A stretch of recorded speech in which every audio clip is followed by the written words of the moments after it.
It's my very pleasant duty this evening to participate, perhaps not in the discussions, but on the substantial contribution that Aboriginal men and women have made to our national security through service in our armed forces, as one component of the many contributions that Aboriginal people have made to this country over an incredible 40 to 50,000 years. This evening we meet, or have met, in the Captain Reg Saunders Gallery and Courtyard, the first area of the Australian War Memorial to be named after an Australian citizen. It also happens that Captain Reg Saunders, MBE, was the first Indigenous Australian to be promoted to commissioned rank. Now, around this time in 41, ladies and gentlemen, Captain Saunders, he was a digger then, famously participated in the Battle of Crete during the Second World War.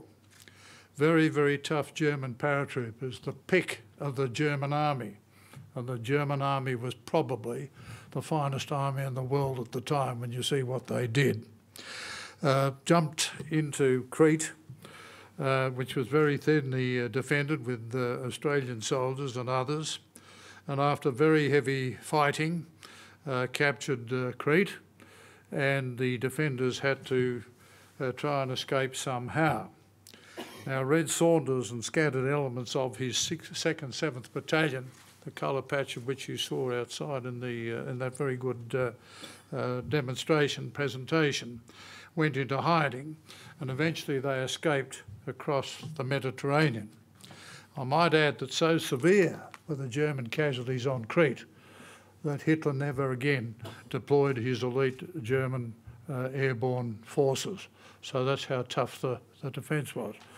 Now, I've done about 120 parachute jumps, luckily not into places like Crete, but about 200 feet from the ground. I always wondered what it would have been like to have had people on the ground with machine guns and rifles picking you off as you descended slowly in that parachute. So I had a certain sympathy for the paratroopers of the German army at that time. But later Reg served with his battalion in the Pacific Theatre, earning the respect of all who served with him. During the Korean War, he again served his country as a captain of the 3rd Battalion, the Royal Australian Regiment, Old Faithful that battalion is called. And thus it was that the War Memorials Council, and aided and abetted by the director, vowed unanimously to name this place after Captain Saunders in recognition of his outstanding service to our country. And I congratulate you, Brendan, and your team for doing that. And I think it deserves a round of applause because I think it's a wonderful gesture. Now, why did Reg decide to join the Australian Army? He says he decided to join the army in 1940 because his father felt there was a responsibility. My dad was a soldier, Saunders explained, and all my uncles and various cousins were soldiers. Saunders' grandfather was a serviceman as well. Reg's father, Chris Saunders, was one of the estimated 400 to 500 Aboriginal men who served in the First World War. Tonight we heard it was somewhere around about 1,000. Reg's uncle, William Reginald Rawlings, also served in the First World War. I was named after Uncle Reg, Saunders said. He was always a sort of inspiration for me. He was probably one of the few Aborigines ever awarded the military medal.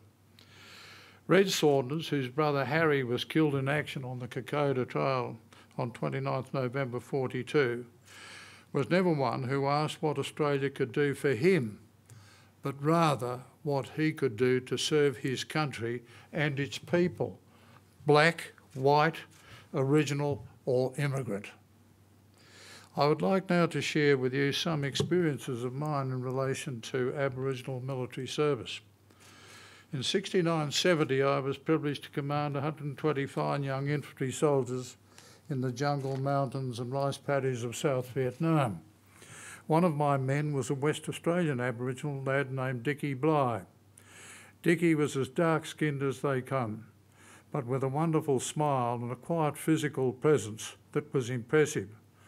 Very quickly I promoted him to Lance Corporal, second in command of a section of 9 men, and then later 9. Corporal in the Australian infantry is probably the toughest job in the army because a corporal has to leave, breathe. He's got to know his men better than their own mothers. And Corporal Dickie Bly did that.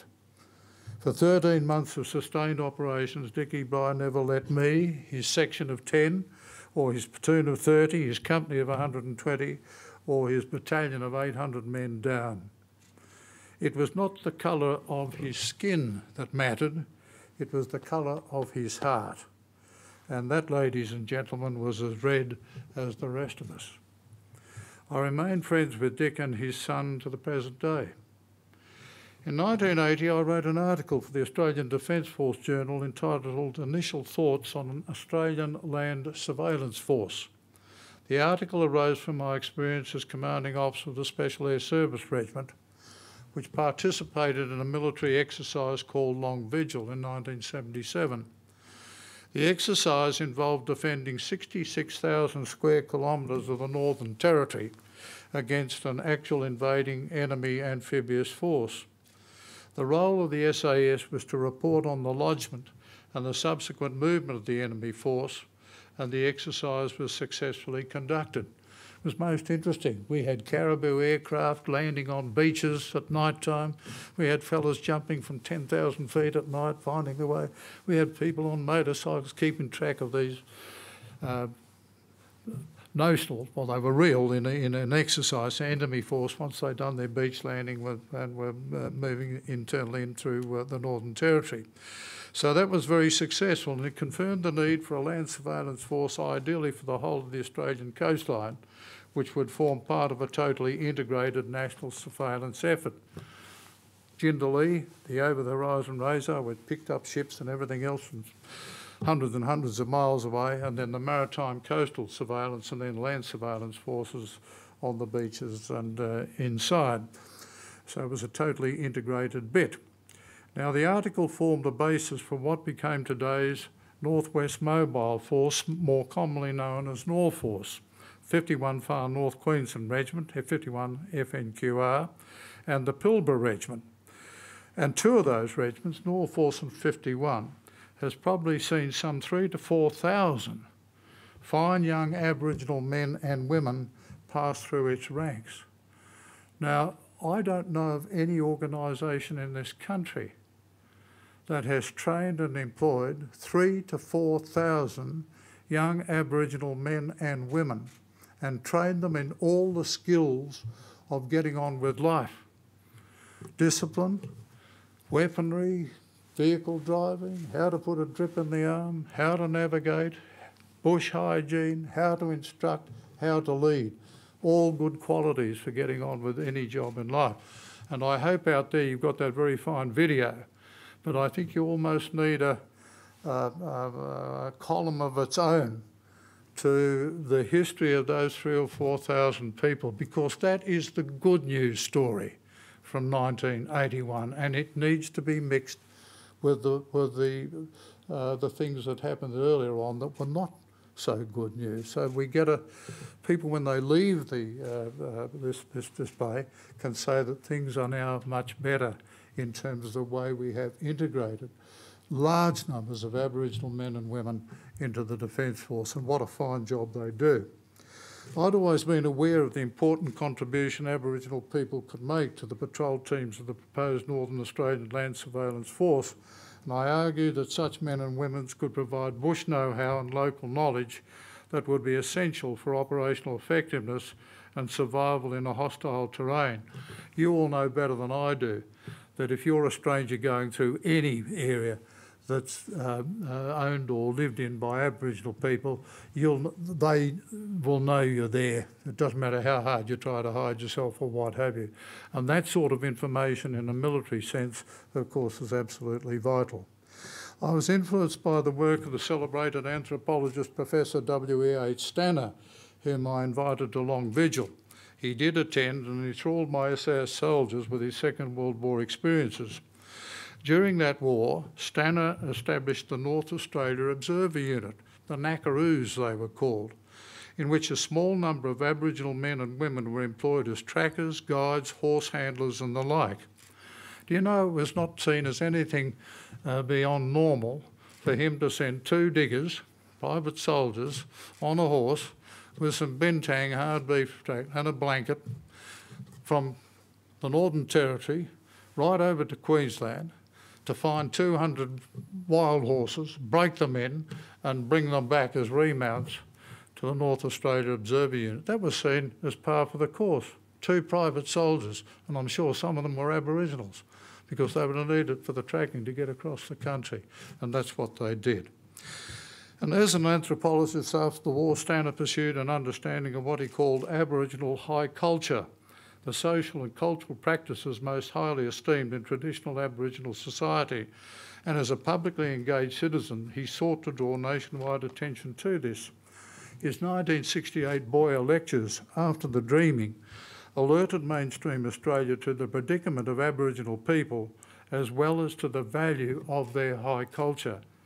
I was one of the many who, through Stanner, acquired an appreciation of what the traditional culture of Australian Aborigines had to offer us, not least in the formation of Norforce and its sister regional force units. I also have to say that my father, who was a POM, meant to go to South Australia onto a farm at 21 or 22, jumped ship at Fremantle, and then went up north to the Kimberley as a stockman, and then as a gold prospector, and then ended up on the mines in Kalgoorlie. And he imbued in we 3 children his great respect and affection for Aboriginal law and custom, which he saw firsthand. And that was a wonderful thing to experience, and I've remembered that all my life. I'm pleased to observe that now Australian Aboriginal Torres Strait Islander soldiers form 60% of Norforce and 51 Far North Queensland Regiment personnel, and are predominantly drawn from the areas they patrol to capitalise on their local knowledge. This has resulted in a great trust between both regiments and the various Aboriginal communities. On the 18th of April 2015, Lieutenant General David Morrison, the Chief of Army, recognised and acknowledged the significance and importance of the contribution of Indigenous Australians to the Army by appointing the Army's inaugural Indigenous Elder, Uncle Roy Mundine, a Bundjalung man who enlisted in the Army in 1958 and had a distinguished 36-year career, was appointed at a special ceremony in Canberra. And I'm delighted to see these Aboriginal liaison officers in each of the services, and of course here in the War Memorial. And I think that's a great thing to have. Upon my retirement from the Army, I had the honour to serve as Governor of Western Australia and then as GG of the Commonwealth. I travelled widely through Aboriginal communities with my wife, Australia-wide, and from these experiences came to the following broad conclusions, and I'm only going to mention 3. First, that the teaching of Australian history in our schools and universities should commence from 50,000 years back and not from 1788. And I don't mean teaching itty-bitty bits of history or what teachers want to teach if they feel the mood. I mean properly integrated into the syllabus so that in 10 or 15 years' time, every Australian kid will have a good understanding of the history of Australia from the time of the original settlement, if I can put it that way. And I have no doubt that when youngsters learn of how Aboriginal life, culture survived 50,000 years through ice ages and heat waves and probably climate changes and everything else, and did it in harmony with the land and generally in harmony with themselves, because no tribe annihilated another. They might have had a squabble over something or other, but they did that. And at the same time, they looked after the landscape in which they were operating. And that's a story, I think, well worth teaching. So that's the first point. The second, I believe that there are worthwhile customs of Aboriginal life that could be and should be extrapolated to modern day life. I speak particularly of the formal transition of young Aboriginal boys and girls to adulthood through teaching of both sexes by their elders as to their responsibilities to each other, their families, and I guess in the earlier days to their tribes. Now, surely we could do something about that. It's not an initiation ceremony, but surely when we're getting the vote, for example, 18, instead of kids going off and getting drunk, let's do something that follows on the Aboriginal system and link it to that, but teach different things. It might be something about service, or it might be something about Aboriginal culture, or it might be understanding the way you're governed better, or something like that. So that's the second thing. The third, I think, is the close affinity, including a spiritual dimension of Aboriginal people to their land, the landscape, the soil, the water, the plants and the animals. And I'm now trying to encourage our farmers, and indeed the nation, to value our soil, water and plants as key national natural strategic assets, to be managed accordingly. In other words, to be put up there where Aboriginal people put their land, up there, as part of that and part of that and part of that. And that's what I think we should be doing as a nation. And it needs to be done in a way that those assets are managed accordingly, and obviously in an integrated way, because soil, water and plants, if you only look after one, the other, not the other two, you're gone. Each is dependent on the good health of the other two, and that's what Aboriginal people intuitively and instinctively understood. So where does this, that's just 3 points, but I think they're interesting ones perhaps to talk about. So where does this leave us in terms of Aboriginal recognition? Damien Freeman and Shireen Morris's book, The Forgotten People, help point the way. I believe that for the nation as a whole, some form of constitutional recognition of Indigenous Australians sounds reasonable, perhaps by way of a short preamble and preferably general rather than specific. I mean, the Constitution is a book of laws. It's not a narrative or a history. But I think it makes sense to have something in the preamble to the Constitution that says something about where it all started. No more. It doesn't need to go on to rights and wrongs. It just needs to make that point, where it all started. As I understand it, all other states and territory governments except Tasmania have included some such recognition in their own constitutions.